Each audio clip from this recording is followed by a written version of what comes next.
KPM.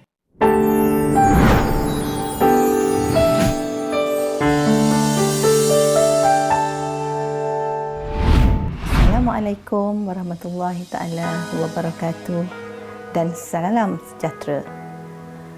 Apa khabar tuan-tuan, ibu bapa, anak-anak dan juga cikgu-cikgu yang berada bersama hari ini? Saya harap anda semua berada dalam keadaan sihat sejahtera bersama keluarga tersayang. Hari ini bersama saya Dr. Mazli dalam berkongsi tips ibu bapa bertajuk Seni Berkomunikasi dengan Anak.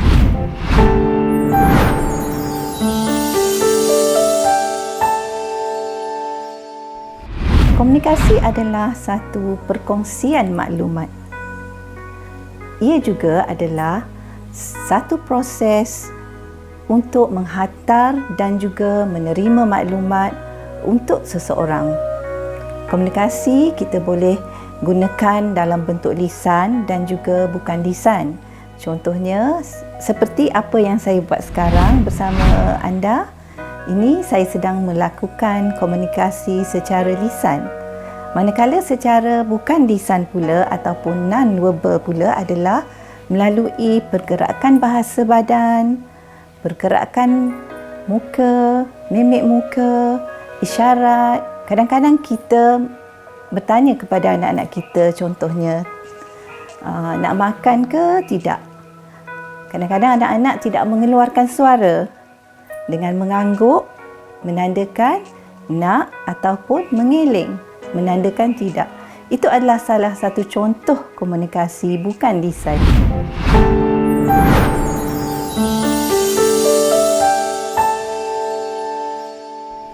Ibu bapa, tuan-tuan dan puan-puan yang dikasihi sekalian, seni adalah berkaitan dengan perihal kehalusan. Jadi, bila kita bercakap berkaitan dengan seni berkomunikasi dengan anak, ia berkait dengan macam mana cara, macam mana kehalusan kita menggunakan komunikasi kita untuk mengambil hati anak. Ingat ya tuan-tuan dan puan-puan, berkomunikasi dengan baik dan berkesan akan melahirkan anak-anak yang cemerlang dan gemilang. Saya pasti tuan-tuan dan puan-puan, ibu bapa yang dikasihi berada bersama saya hari ini adalah ibu bapa yang hebat. Dan sudah pasti tuan-tuan dan puan-puan menggunakan seni berkomunikasi dengan anak.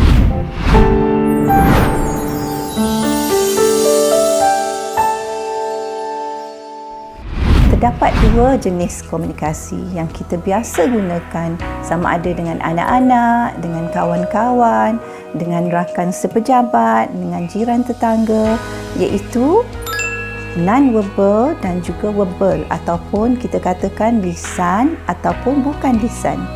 Seperti yang telah saya terangkan tadi, lisan adalah bercakap. Kita menggunakan suara dan anak kita mendengar. Ya, macam saya bercakap, Ali, jom kita pergi makan, dan anak kita menerima mesej bahawasanya kita mengajak dia pergi makan. Itu adalah secara lisan.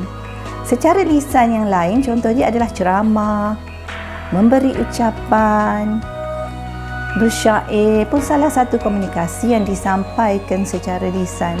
Kadang-kadang ibu-ibu dia suka mendodoikan anak dengan nyanyian. Jadi, itu adalah salah satu komunikasi ibu dengan bayi secara lisan. Komunikasi yang bukan lisan pula adalah komunikasi yang menggunakan pergerakan badan, mimik muka dan juga isyarat. Ya, contohnya saya menganggukkan kepala, saya menunjukkan tidak. Tuan-tuan dan puan-puan, ibu bapa yang dikasihi sekalian, cikgu-cikgu dan anak-anak yang berada bersama saya pada hari ini, saya nak berkongsi dengan tuan-tuan dan puan-puan berkaitan dengan satu kajian yang dijalankan oleh seorang mahasiswa di salah sebuah universiti di Malaysia. Kajian ini adalah berkaitan dengan seorang ibu yang telah dianugerahkan sebagai tokoh ibu misali peringkat kebangsaan Tujuan kajian ini adalah untuk melihat di manakah komunikasi yang kita sebutkan dua jenis tadi, iaitu di manakah kita menggunakan komunikasi verbal, di manakah kita nak menggunakan komunikasi non-verbal. Ya?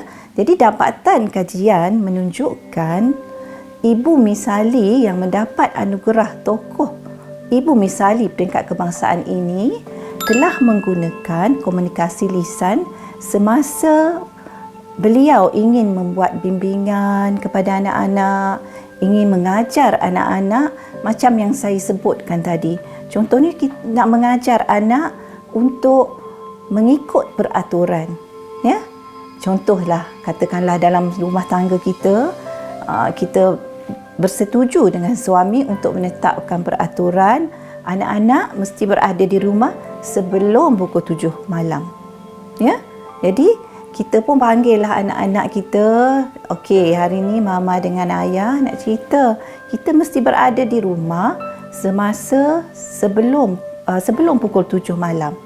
Ya, kita pun akan cerita kenapa mesti berada di rumah sebelum pukul 7 malam. Mungkin disebabkan oleh bila malam hari berlaku perkara-perkara yang membahayakan, mengancam nyawa anak-anak, yang perkara-perkara yang tidak diingini akan mempunyai peluang yang besar untuk berlaku pada anak-anak. Jadi, tuan-tuan dan puan-puan, dalam kita membuat peraturan ini juga, semasa kita berkomunikasi dengan anak, kita juga perlu membuat perbincangan. Okey, ayah nak menetapkan perkara ini, anak-anak semua setuju, walaupun sebenarnya dalam hati kita, ini memang kena setuju sebab ini melibatkan undang-undang, melibatkan bahayanya anak-anak kita, keselamatan kan. Jadi, tapi untuk di sinilah kita menggunakan seni berkomunikasi dengan anak, di mana kita mengajak anak-anak berbincang untuk mendapat satu sepakat untuk menjalankan satu peraturan ataupun perkara yang kita cadangkan. Jadi bila anak-anak tu sebenarnya dia rasa, oh, ibu dengan ayah, umi dengan ayah, daddy and mami dia, ajak dia berbincang, pentingnya dia dalam keluarga. Jadi di sini dia merasakan dia adalah salah seorang yang penting di dalam keluarga. Ya, di sini juga ia memberi pengaruh kepada konsep kendiri anak-anak. Jadi dapatan yang berikutnya adalah komunikasi bukan lisan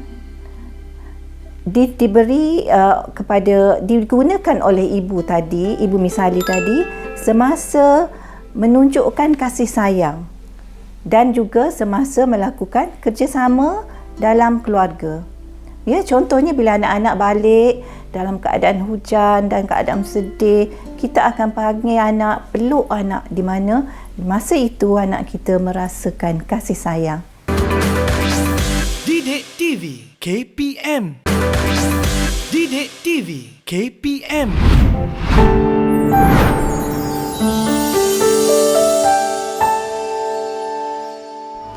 Tuan-tuan dan puan-puan, ibu bapa yang dikasihi, cikgu-cikgu dan anak-anak yang berada bersama saya hari ini, terdapat beberapa isu berkaitan dengan komunikasi, ya, di mana salah satunya adalah berkaitan dengan salah faham antara ibu bapa dan anak.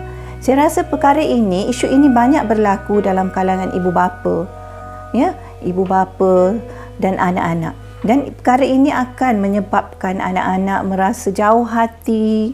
Mula-mula dia jauh hati, lama-lama hubungan antara ibu bapa dan anak akan menjadi renggang. Jadi, di sini kita memainkan peranan sebagai ibu bapa bila kita memberi mesej atau pesanan atau teguran kepada anak-anak, pastikan kita memberi pesanan itu dan memastikan anak-anak memahami apa yang kita sampaikan. Jadi bila anak memahami apa yang kita sampaikan, tidak timbul salah faham. Jika dia tidak faham, dia akan buat perkara lain.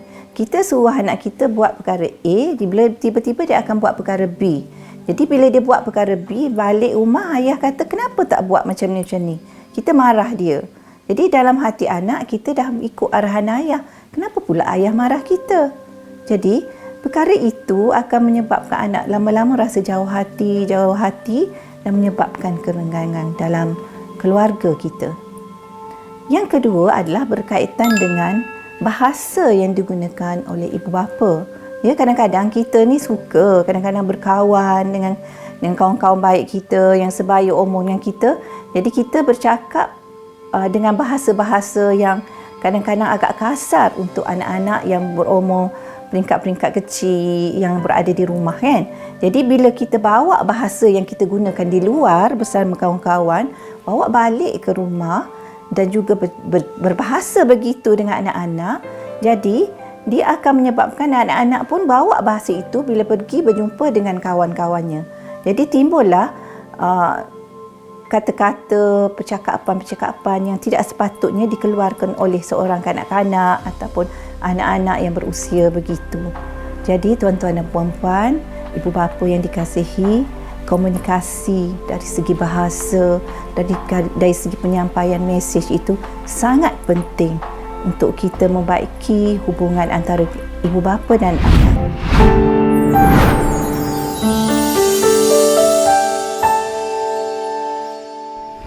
Saya pasti tuan-tuan dan puan-puan mempunyai cara tersendiri untuk berkomunikasi dengan anak, dan pastinya tuan-tuan dan puan-puan menggunakan perkataan dan komunikasi yang berkesan dengan anak. Walau bagaimanapun, hari ini saya nak mencadangkan cara untuk berkomunikasi dengan anak, iaitu 4 perkara: layan, dengar, terima dan kurangkan. Jadi apa yang dimaksudkan dengan layan? Apa yang dimaksud dengan terima, dengarkan dan juga kurangkan? Yang pertama, layan anak seperti seorang individu. Ya, anak kita adalah manusia. Jadi bila kita panggil manusia ni adalah anak kita mempunyai perasaan, dia ada rasa sedih, dia ada hati, kadang-kadang dia rasa ingin ketawa dengan kawan-kawan.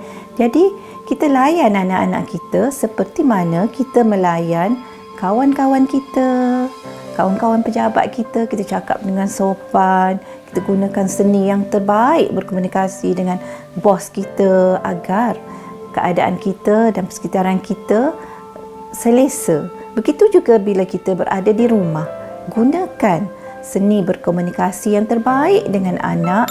Gunakan bahasa yang sopan, nada suara yang baik agar anak itu merasa dia sangat penting kepada kita. Dan kita layan anak-anak kita seperti kita melayan kawan-kawan kita. Yang kedua adalah mendengar apa yang anak cerita dengan baik. Jadi ibu bapa perlu menjadi pendengar yang baik. Terdapat beberapa perkara yang kita perlu ambil kira untuk menjadi pendengar yang baik kepada anak. Pertama adalah menunjukkan minat kita terhadap penceritaan anak. Ya. Jangan kita bila anak bercerita, kita asyik potong je. Nantilah mama ada sibuk sikit ni, mama nak cakap telefon, mama ada mesej nak jawab. Jadi anak ni tunggu-tunggu. Jadi bila anak bercerita, kita duduk, tengok mata dia. Ya, mama faham, mama faham. Ya, Umi faham. Ayah faham apa yang adik cerita. Ya, teruskan. Jadi anak nampak macam, oh minat ayah ni mendengar cerita. Jadi, yang kedua adalah layan perasaan anak. Kadang-kadang anak nak bercerita dengan kita berkaitan dengan perkara-perkara yang sedihnya berada di sekolah. Kita menggalakkan anak kita untuk bercakap. Macam mana cara ibu bapa menggalakkan anak untuk bercakap? Bila anak bercakap, kita mengiyakan, ataupun kadang-kadang anak ni kita kena jemput untuk bercakap. Ya, ada setengah anak kalau kita tak tanya, kita tak tahu apa cerita dia di sekolah. Jadi saya nak berkongsi cerita saya pada zaman masa anak-anak saya kecil dulu. Saya bila bawa anak balik daripada sekolah, masa atas kereta tu, saya akan tanyalah, okey abang, hari ni abang buat apa kat sekolah? Abang pun cerita, oh hari ni abang belajar ni, kita dengar. Oh ya, bagusnya. Walaupun masa tu kita sedang fokus untuk memandu, tetapi dalam masa sama, kita menggalakkan anak kita untuk bercerita. Untuk menjadi pendengar yang baik, sudah pasti kita mesti mendengar apa-apa saja cerita ataupun pertanyaan anak dengan sabar. Yang penting ibu bapa mesti mendengar dengan sabar. Kalau kita tidak sabar, dia akan mematikan terus cita-cita anak. Di sini memberi kesan anak-anak tidak akan menceritakan pada kita apa-apa saja yang berlaku di sekolah. Sangat penting ya tuan-tuan dan puan-puan, ibu bapa yang dikasihi, untuk kita mengetahui cerita anak kita. Ya, kerana dari situ kita akan kenal kawan baik dia. Bila dia lambat balik, kita boleh telefon kawan baik dia, ya, untuk keselamatan, untuk keharmonian hubungan kita dan anak-anak. Jadi tuan-tuan dan puan-puan, jadilah pendengar yang baik. Pendengar yang baik, ibu bapa yang mendengar dengan baik akan menghasilkan anak-anak yang cemerlang. Didik TV KPM. Didik TV KPM.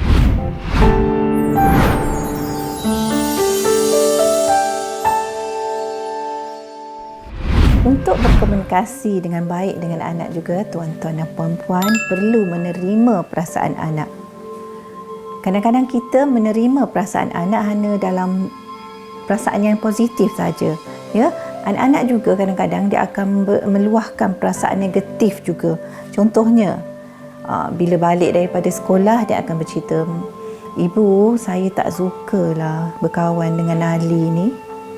Kadang-kadang kita akan cakap, kalau ibu bapa biasa, dia akan cakap, "Kenapa adik tak nak berkawan dengan Ali? Ali tu kan budak baik." Ya, di sini tuan-tuan perempuan, sebenarnya tuan-tuan perempuan telah menyekat apakah yang berikutnya dia nak bercerita pada kita. Sepatutnya apa yang kita cakap? Sepatutnya kita bertanya, "Oh ya ke? Okey, kenapa adik tak suka berkawan dengan Ali?" Di sini kita meneroka apakah isu-isu yang berlaku dengan anak kita semasa berada dengan kawan dia. Ya, jadi terima perasaan anak walaupun positif ataupun negatif. Kerana ibu bapa yang baik, ibu bapa yang hebat menerima anaknya tanpa syarat. Berikutnya, tuan-tuan dan puan-puan, ibu bapa yang dikasihi, untuk berkomunikasi dengan baik dengan anak, perlu mengurangkan mesej yang memperkecilkan anak-anak. Kadang-kadang kita tak perasan. Kita cerita, selain daripada memperkecilkan anak, kita membandingkan pula anak-anak kita dengan anak orang lain. Satu lagi, kita bandingkan anak kita dengan anak jiran kita. Tengok Ali tu, anak Kak Miah tu. Dia macam ni. Anak kita, aku ni tak bagus ke bagi di pandangan ibu? Habis banding dengan jiran ni, banding pula dengan adik-beradik, sepupu sepapak dia. Jadi sebenarnya perkara ini memperkecilkan anak, membanding-bandingkan anak, itu satu perkara yang memberi kesan yang negatif pada perkembangan anak-anak tuan-tuan dan puan-puan. Jadi kalau kita telah melakukan perkara ini sebelum ini, jadi tuan-tuan dan puan-puan, hari ini kita berubah sedikit-sedikit untuk membaiki komunikasi kita dengan anak agar anak-anak kita seronok, ceria, sayang menyayangi antara ibu bapa dan juga anak.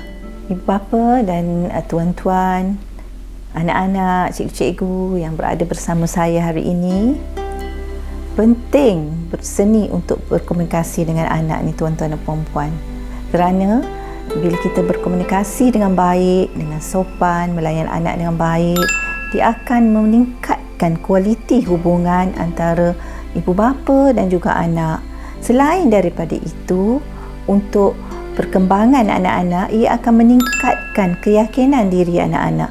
Ya, bila anak meningkat keyakinan diri, yakin pada diri dan mempunyai konsepkan diri yang tinggi, kita pergi ke mana-mana pun anak-anak kita, dia pasti akan berjaya. Anak-anak yang berjaya, anak-anak yang cemerlang, sebenarnya tuan-tuan dan puan-puan, ibu bapa yang dikasihi sekalian, adalah di belakangnya ada ibu bapa yang hebat, ibu bapa yang mendengar, ibu bapa yang memahami, ibu bapa yang mempunyai seni berkomunikasi dengan anak-anak. Jadi, marilah kita bersama-sama melaksanakan tanggungjawab yang diberikan kepada kita untuk membimbing anak-anak kita agar menjadi insan yang cemerlang, gemilang dan membanggakan kita. Sekian dulu perkongsian saya pada hari ini. Semoga tuan-tuan dan puan-puan terus menjadi ibu bapa yang hebat dan melahirkan anak-anak yang hebat dan cemerlang. Sekian, terima kasih.